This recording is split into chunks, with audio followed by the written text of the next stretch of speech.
नमस्ते बिहार, मैं हूं आपके साथ शिप्रा झा। बुलेटिन की शुरुआत करेंगे इस वक्त की बड़ी खबर के साथ। पटना से बड़ी खबर है, जहां बीपीएससी ने एग्जाम कैलेंडर जारी कर दिया है। शिक्षक बहाली के लिए संभावित तिथि जारी कर दिए गए हैं। बीपीएससी ने उन तिथि के बारे में बता दिया है जिस दिन परीक्षाएं ली जाएंगी। 19, 20, 26 और 27 अगस्त को परीक्षा की तारीख तय कर दी गई है, जिस दिन परीक्षाएं ली जाएंगी। अपडेट परीक्षा कैलेंडर साइट पर कर दिया गया है। 1,70,461 सीटों पर बहाली के लिए ये परीक्षाएं ली जाएंगी। आपको बता दें, विज्ञापन जारी होने से पहले संभावित तिथि जारी कर दी गई है, यानी कि शिक्षक बहाली के लिए 4 दिन की परीक्षा होगी और एक ही पाली में परीक्षा आयोजित होगी। 1 से 5वीं के शिक्षकों के लिए 1 दिन परीक्षा होगी। 9वीं से 10वीं के लिए 1 दिन की परीक्षा होगी। वहीं 10वीं से 12वीं के लिए 1 दिन परीक्षा होगी। वहीं प्राइमरी के लिए 1 दिन फिर से अलग से विषय की परीक्षा होगी। शिक्षक अभ्यर्थी और नियोजित शिक्षक एक साथ परीक्षा में भाग लेंगे।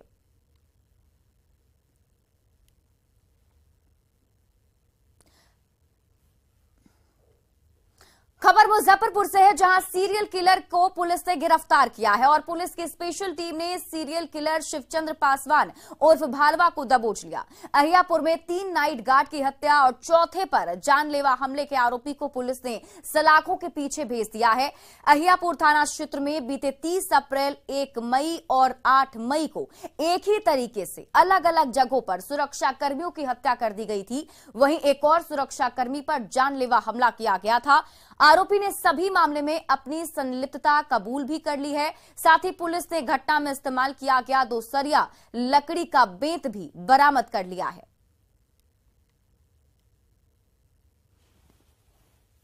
बाद में जब उन लोगों से पूछताछ हुई तो फाइनली उन सबके द्वारा बताया गया कि एक भाला और भुलवा नामक एक व्यक्ति हैं, जिनका नाम शिवचंद्र पासवान भी है। ये सारे मोबाइल उनके द्वारा दिए गए हैं। उनकी गिरफ्तारी की गई, उनसे पूछताछ की गई, उनके द्वारा अपनी संलिप्तता को स्वीकार किया गया। और एक और मोबाइल जो कि छीना गया था इन्हीं घटनाओं में, वह उनकी निशानदेही के आधार पर उनके घर से बरामद किया गया। इसके अतिरिक्त मारने में जो हथियार के रूप में सरिया का प्रयोग होता था, उसको भी जब्त किया गया। लोहे लकड़ी की एक बेंत है जो कुल्हाड़ी के हैंडल के रूप में काम करती थी। खबर भागलपुर से है, जहां पुलिस पर शराब मामले में जेल में बंद आरोपी को पीटने का आरोप परिजनों ने लगाया है। मधुसूदनपुर थाना क्षेत्र के पप्पू चौधरी को पुलिस ने शराब मामले में गिरफ्तार किया था। पप्पू चौधरी की तबीयत बिगड़ने के बाद उसे जवाहरलाल नेहरू चिकित्सा अस्पताल में आईसीयू में भर्ती कराया गया है। परिजनों ने पुलिस पर पिटाई का आरोप लगाया, लेकिन सिटी एसपी का कहना है कि उसके साथ कोई मारपीट नहीं की गई है। पुलिस गया हमको घर पर कहने के लिए पप्पू चौधरी बेहालत है, आप काहे नहीं मिलने के लिए उससे गए। तो हमको पते नहीं था, तो मिले कैसे, उसको ऐसा हुआ कैसे। गिरफ्तार करके ले गया तो कोई सूचना नहीं। हाँ, पुलिस पकड़ के ले गया तो गाँव वाला आदमी जानबे न करा, उसको पकड़ के ले गया पप्पू चौधरी। क्या लगता है उसका ये हालत कैसे हुआ? वो मारा है सब। कौन? तो पूरे प्रोसेस उसको फॉलो किया गया है। तो जो आरोप लगाया गया वो एकदम बेबुनियाद है। अगर कोई भी चोट या कोई वैसा कुछ होता तो उस टाइम मजिस्ट्रेट उस पर आपत्ति दर्ज करते। तो अभी किसी कारणवश उनकी तबीयत खराब हुई है और उनके परिजनों को इन्फॉर्म कर दिया गया। जेल जैसे। और भागलपुर से आपको बड़ी खबर बता दें, नवविवाहिता की हत्या से सनसनी फैल गई है। कमरे में लाश मिली है। नवविवाहिता की लाश मिलने के बाद से इलाके में सनसनी फैल गई। ससुराल वाले पर ही हत्या का आरोप लगा है। पति, ससुर और ननद पर हत्या का आरोप लगा है। अंबेडकर नगर इलाके की घटना बताई जा रही है। फिलहाल पुलिस की टीम पूरे मामले की छानबीन में जुट गई है। मृतका के पिता का कहना है कि 25 जनवरी 2022 को उन्होंने अपनी बेटी वर्षा कुमारी की शादी अंबेडकर नगर 0 माइल के रहने वाले वासुदेव पासवान के बेटे संदीप राज से की थी। शादी के बाद से लड़का 4 लाख रुपए और मोबाइल का मांग कर रहा था। इसी के लिए बार बार जान से मारने की धमकी भी देता था। इतना ही नहीं, कई बार मारपीट भी कर चुका था। हम गरीब आदमी हैं। हम बेटी का दहेज पहले भी 10 लाख 7 लाख रुपया खर्चा करके सर बेटी का शादी धूमधाम से, बड़ी धूमधाम से किए हैं और दहेज भी दिए थे। फिर भी दहेज पर दहेज मांगते जा रहा था सर। हम गरीब, सोना का चैन, अंगूठी सब चीज़ दिए हैं उसको। पलंग अलमारी सब दिए हैं, लेकिन फिर भी मेरी बेटी को दहेज के कारण सर मेरी बेटी को मार दिया। आज क्या हुआ? कौन मारा? उसका ससुर मारा है, उसका बेटी मारा है, उसका दूल्हा मारा है, उसका भगना मारा है, उसका देवर मारा है, सब मिल के मारा है सर। अभी भी देख सकते गला में दाग है। शादी के बाद आई थी घर के? एक सावन भादो करने के लिए, सावन भादो जब आई थी तो एक दिन दूल्हा नहीं टपा। जब 10वीं के दिन हम उसको बोले कि ले जाइए नंगा दीजिए, तो बोला हमको नहीं लाना है। फिर क्या हो गया, पैसा देगी तब जा करके हम लाएंगे। और वैशाली से बड़ी खबर है, जहां दूध कारोबारी की हत्या से हड़कंप मच गया है। बेखौफ अपराधियों ने गोली मारी है। कारोबारी दूध लेकर जा रहा था और तभी इस घटना को अंजाम दिया गया है। स्माइलपुर के पास की एक घटना बताई जा रही है, जहां पर गोली मारी गई। बराटी ओपी इलाके की घटना है। पुलिस मामले की जांच में फिलहाल जुटी हुई है। मृतक की पहचान बिद्दुपुर थाना क्षेत्र के धबोली गांव के रहने वाले राजू राय के रूप में की गई, जो दूध का कारोबार करता था। बताया जा रहा है कि वो दूध लेकर ही जा रहा था कि तभी अपराधियों ने उसे रोककर एक के बाद एक 5 गोली मार दी। स्थानीय लोगों ने उसे हाजीपुर सदर अस्पताल में भर्ती कराया, लेकिन तब तक उसकी जान जा चुकी थी। हम लोग गांव से सूचना मिला कि इसे एक्सीडेंट कर गए। हाँ। एक्सीडेंट हम लोग पता किए कि फिर गोली मार दिया गया है। हाँ। तो हम लोग यहाँ दौड़ल पर हाजीपुर अस्पताल में आए, जहाँ मृत घोषित कर दिए। वो बिद्दुपुर के धबोली गांव के रहने वाले हैं। वो दूध का कारोबार करते हैं और दूध कलेक्शन में जा रहे थे। इसी क्रम में बराड़ी थाना अंतर्गत एक कॉलेज के पास रहीमापुर पंचायत है, वहीं पर इनको गोली मार दिया गया है और इनकी मृत्यु हो गई है। इनका पोस्टमार्टम कराया जा रहा है और जो भी आवश्यक कार्रवाई होगी आवश्यक कार्रवाई की जा रही है। और अगली खबर खगड़िया से है, जहां आपसी वाद को लेकर 2 गुट आपस में भिड़ गए और दोनों पक्ष की ओर से जमकर लाठी डंडे बरसाए गए। घटना का लाइव वीडियो भी सामने आया है, जो सोशल मीडिया पर तेजी से वायरल हो रहा है। वीडियो हम आपको दिखा रहे हैं। वीडियो में आप देख सकते हैं किस तरह महिला और पुरुष आपस में लड़ रहे हैं। लाठी डंडे से एक दूसरे के ऊपर ताबड़तोड़ प्रहार किया जा रहा है। वीडियो में कई लोग बीच बचाव कर झगड़े को शांत कराने की कोशिश भी कर रहे हैं। बताया जा रहा है कि घटना मोरकाही थाना के बछौता गांव की है। देखिए, बछौता पंचायत में इतना भारी रंग झगड़ा हो रहा है, जो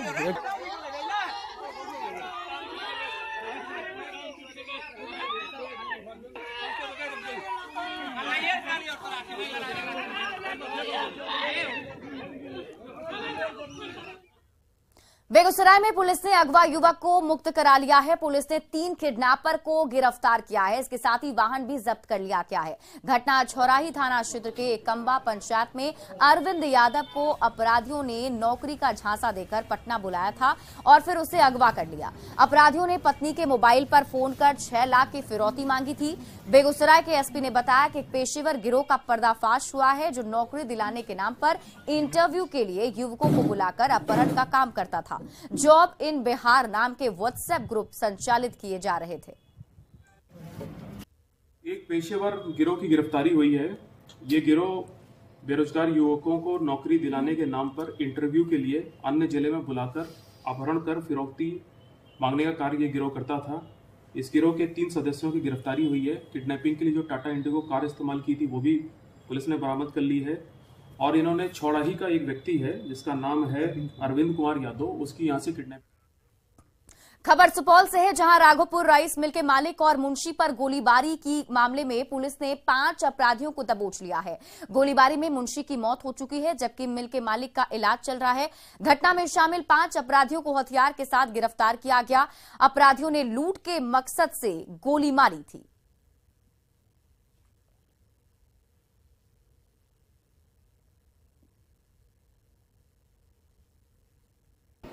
अमित कुमार नाम का व्यक्ति जिसे पूछताछ किया गया, उसने घटना के बारे में विस्तार से बताया और घटना में जितने भी संलिप्त अपराधकर्मी थे सभी के बारे में बताया और बारी बारी से सभी को गिरफ्तार किया गया है और घटना में प्रयुक्त एक देसी कट्टा भी रुपेश कुमार के पास से रिकवर किया गया है। और रुक करेंगे इस वक्त एक बड़ी खबर की। सेक्सुअल एक्सटॉर्शन का पाकिस्तान कनेक्शन सामने आया है। सेक्सुअल एक्सटॉर्शन का बड़ा खुलासा हुआ है। बिहार के 3 लोगों का पाकिस्तान कनेक्शन इसमें सामने आया है। पाकिस्तानी एजेंट से तीनों का कनेक्शन बताया जा रहा है। जो नाम है वो आप जान लीजिए। अभिषेक, रोशन और सौरभ, इन्हें गिरफ्तार किया गया है। विजयवाड़ा से जूही शेख भी गिरफ्तार की गई है। पैसा पाकिस्तान के जुल्फिकार को भेजा जाता था। बताया जा रहा है कि हर दिन 59,000 से 1 लाख रुपए तक पाकिस्तान भेजे जा रहे थे। सूरत की महिला प्रोफेसर की आत्महत्या मामले में जांच के दौरान यह बड़ा खुलासा हुआ है। बिहार से गिरफ्तार हुए अभिषेक सिंह, रोशन सिंह और सौरभ गजेंद्र की निशानदेही पर विजयवाड़ा से जूही शेख को गिरफ्तार किया गया और अब पुलिस इस पूरे मामले में आगे की कार्रवाई में जुट गई है। तो इस वक्त की एक बड़ी खबर आपको बता रहे हैं, ये बड़ी जानकारी निकलकर सामने आ रही है। यहां पर देखिए 3 व्यक्ति को गिरफ्तार किया गया है और इन तीनों का नाता बिहार से है और ये सभी सेक्सुअल एक्सटॉर्शन से जुड़े हुए थे, जिसमें ये बड़ा खुलासा सामने आया है। राजधानी पटना में मानव तस्करी का रेलवे पुलिस ने भंडाफोड़ किया है। शादी का झांसा देकर बिहार की बेटियों को दूसरे राज्यों में बेचने की साजिश का भी पर्दाफाश हुआ है। रेल पुलिस ने एक महिला समेत 2 लोगों को गिरफ्तार किया है, जिसने इस सनसनीखेज मामले का खुलासा किया। ये रिपोर्ट देखिए।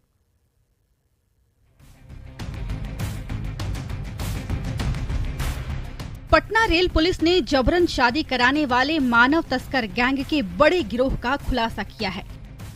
पुलिस ने कार्रवाई कर 2 लोगों को गिरफ्तार किया है। बताया जा रहा है कि गिरोह के लोग भोली भाली युवतियों को प्रलोभन देकर अपना शिकार बनाते थे। 2 आरोपियों को पुलिस ने गिरफ्तार कर लिया है। इनमें एक शादीशुदा महिला भी शामिल है। रेल पुलिस की माने तो गिरफ्तार किए गए शख्स ने पैसे के बल पर महिला को खरीदकर उससे शादी रचा ली थी और जबरन उसकी मांग में सिंदूर भरा था। प्राप्त गुप्त सूचना के आधार पर विशेष टीम द्वारा त्वरित कार्रवाई करते हुए पटना जंक्शन से एक महिला को 2 व्यक्ति के साथ पकड़ा गया। ये काऊलाल धनगर के द्वारा जबरन उक्त पीड़ित महिला के साथ शादी की गई है, जो कि जमुई जिसका ससुराल है, पूर्व से शादीशुदा है और जिसका मायका लखीसराय है। गिरफ्तार दोनों आरोपी मध्य प्रदेश के रहने वाले बताए जाते हैं। इनके संपर्क में शामिल लोग फिलहाल फरार बताए जा रहे हैं। वैसे बताया जाता है कि बीते 22 मई को जमुई की शादीशुदा महिला अपने 3 साल की बेटी के साथ घर से झगड़ा कर पटना जंक्शन पहुंची थी, जहां उसकी मुलाकात बिहार के मानव तस्करी में अंतर्राज्य गिरोह के गैंग के सदस्य राजेश और दीपक से हुई। आरोपियों ने महिला को अपने झांसे में लेते हुए उसे बहला फुसलाकर दिल्ली ले गए, जहां करीब 2.5 लाख में उसका सौदा कर दिया गया। इस सनसनीखेज खुलासे से हड़कंप मच गया है। न्यूज़ 18 के लिए पटना से संजय कुमार की रिपोर्ट। और मौसम विभाग ने बिहार को लेकर अलर्ट जारी किया है। बिहार में मौसम विभाग का ये अलर्ट आंधी ठनका के साथ बारिश का अलर्ट जारी किया गया है। बताया गया कि अगले 24 घंटे के लिए ये अलर्ट है। कल सुबह से ही सामान्य हो सकता है मौसम। अधिकतम तापमान में गिरावट भी दर्ज की जा सकती है। करीब 2 से 3 डिग्री सेल्सियस तक गिरावट यहां हो सकती है। इसके साथ ही मौसम विभाग की तरफ से बताया गया है कि तेज आंधी के साथ बारिश भी हो सकती है।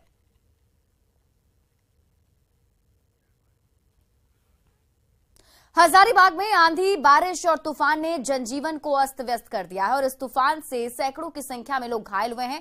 तूफान इतना जोरदार था कि कई गाड़ियां क्षतिग्रस्त हो गई, घर ध्वस्त हो गए और घायलों को लेकर परिजन लगातार अस्पताल पहुंच रहे हैं। वहीं गंभीर रूप से घायल लोगों को हजारीबाग से रिम्स रेफर किया जा रहा है। इस तूफान में दीवार गिरने से दबकर एक 8 वर्षीय बच्ची की मौत भी हो गई।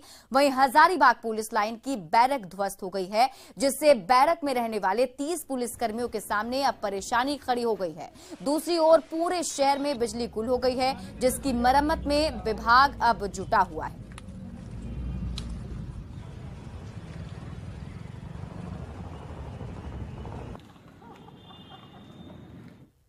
अचानक मौसम के बदलाव के चलते हजारीबाग जिला के अंतर्गत जिला में बहुत सा पेड़ गिर गया, बहुत सा रोड जाम हुआ, बहुत गाड़ी क्षति हुआ, बहुत सा रोड क्षतिग्रस्त के चलते आने जाने में प्रॉब्लम हुआ, दिक्कत हुआ। मतलब कि दबे हुए हैं। जिला प्रशासन से कहेंगे कि जल्द से जल्द सुविधा मतलब कि दे पब्लिक को। रास्ते भी जाम पड़े हुए हैं। हाँ, जिला प्रशासन से यही कहना चाहूँगा कि जो भी रास्ते में आवागमन में जो ठप पड़ा है उसको जल्दी से जल्द मतलब कि हटाने का काम करें। और बिहार के लाल का कमाल देखने को मिला है। सुशांत उत्तराखंड बोर्ड का टॉपर बना है। सुशांत चंद्रवंशी बिहार का रहने वाला है और इसे 99% अंक के साथ टॉप किया है। सुशांत चंद्रवंशी बेतिया का रहने वाला है। सुशांत चंद्रवंशी के पिता फर्नीचर की दुकान चलाते हैं। परिजनों में खुशी की लहर है। बताया जा रहा है कि उत्तराखंड बोर्ड की हाई स्कूल परीक्षा में टिहरी जिले के सुशांत चंद्रवंशी को 99% अंक मिले हैं, जिससे वो स्टेट टॉपर बन गया है।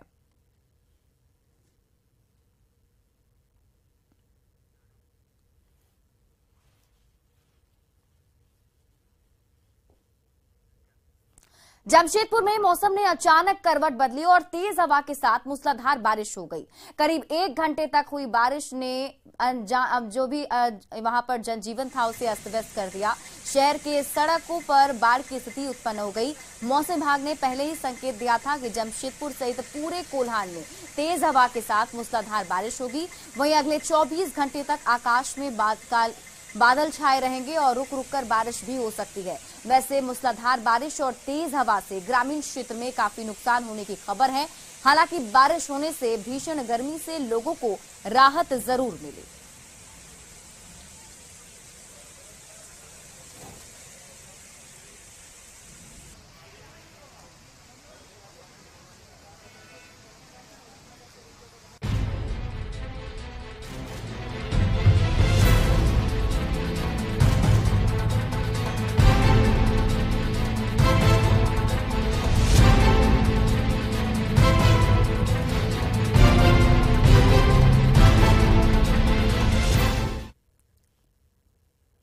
नए संसद भवन के उद्घाटन पर सियासत जारी है। महागठबंधन के विरोध के बाद बीजेपी ने मोर्चा संभाल लिया है।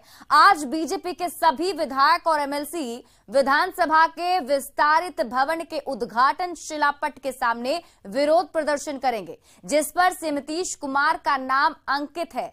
प्रदेश बीजेपी अध्यक्ष सम्राट चौधरी ने कहा कि बिहार में विधानसभा के विस्तारित भवन का उद्घाटन राज्यपाल से क्यों नहीं कराया गया। वहीं नेता प्रतिपक्ष विजय कुमार सिन्हा ने संसद के नए भवन के उद्घाटन का बहिष्कार दुर्भाग्यपूर्ण बताया है।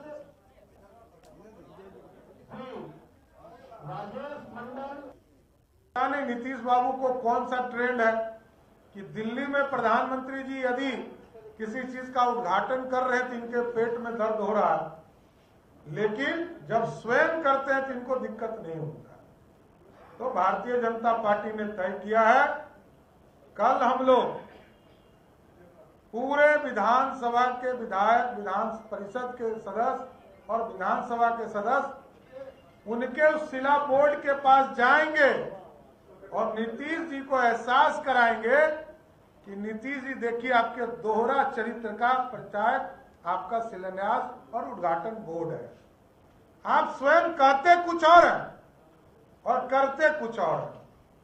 अरे कम से कम कागज वाले काम पर तो सही कीजिए कि कितना पलटी मारिएगा। पलटी तो राजनीति में मारते ही रहते हैं, लेकिन कम से कम जो कागज पर दिखने वाला काम है उसमें तो घोलटासन मत मारिए। कि बिहार के लोग जो कहते थे कि संविधान से चलेगा, मुख्यमंत्री जी सदन में बड़ा जोर से बोलते थे कि संविधान से चलेगा व्यवस्था। आज विपक्ष के द्वारा जिसका नेतृत्व माननीय नीतीश कुमार जी अपने करने का अहम भरते हैं, जबकि इनका नेतृत्व कोई स्वीकार नहीं करता है। संसद भवन के उद्घाटन का बहिष्कार का निर्णय दुर्भाग्यपूर्ण है। नए संसद भवन के उद्घाटन पर सियासत जारी है। जेडीयू और आरजेडी के विरोध पर गिरिराज सिंह ने महागठबंधन पर हमला बोला है। गिरिराज सिंह ने कहा कि विधानसभा के विस्तारित भवन के उद्घाटन में राज्यपाल को नहीं बुलाया था। गिरिराज सिंह ने कहा है कि मोदी भारत के पीएम हैं, कोई अमेरिका और पाकिस्तान के नहीं। पूरा देश देख रहा है। रुक जाइए सर। ये कोई मुख्यमंत्री करे उद्घाटन तो कोई बात नहीं, और नरेंद्र मोदी उद्घाटन करे तो इसके लिए तकलीफ। क्या नरेंद्र मोदी देश के प्रधानमंत्री नहीं है? ये कोई अमेरिका, इंग्लैंड, पाकिस्तान, बांग्लादेश के प्रधानमंत्री आखिर ये नहीं करेंगे तो कौन करेगा? कहा गया राष्ट्रपति को कहीं ना कहीं बेइज्जत किया गया, देने से परेशानी हो रही है सर। बाबू गवर्नर को दे दिए थे, तो आखिर इतना विरोध क्यों विपक्ष के लोगों को नरेंद्र मोदी से? मोदी को गाली देना है। क्या उल्टी गिनती अब शुरू हो गई है कर्नाटक चुनाव के हार के बाद? मन पुआ ना पकाएं। इधर नालंदा के पावापुरी पहुंचे बीजेपी नेता और पूर्व केंद्रीय मंत्री आरसीपी सिंह ने संसद भवन के उद्घाटन के विरोध पर नीतीश कुमार पर निशाना साधा है। उन्होंने कहा कि जिस तरह वो विरोध कर रहे हैं उन्हें बिहार में लागू करना चाहिए और हर उद्घाटन को राज्यपाल से करवाना चाहिए। अरे यहीं पर करो ना यार।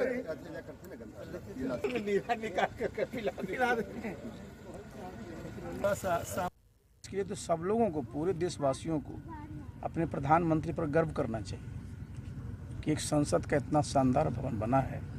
और बताइए, जनता दल यू विरोध कर रही है तो नीतीश बाबू सबसे पहले पूछे ना। आप जरा सोचिए, जो बिहार में यहाँ बनाया गया सेंट्रल हॉल बना है, जो इनका विधानमंडल का भवन है ना, उसको कौन किया जी? तो आप राज्य में कर रहे हैं तो बहुत अच्छा है, केंद्र में अगर प्रधानमंत्री जी कर रहे हैं तो साहब ठीक नहीं, ये कैसे हो सकता है? और फिलहाल इस बुलेटिन में अभी के लिए बस इतना ही। आप देखते रहिए न्यूज़ 18 बिहार झारखंड।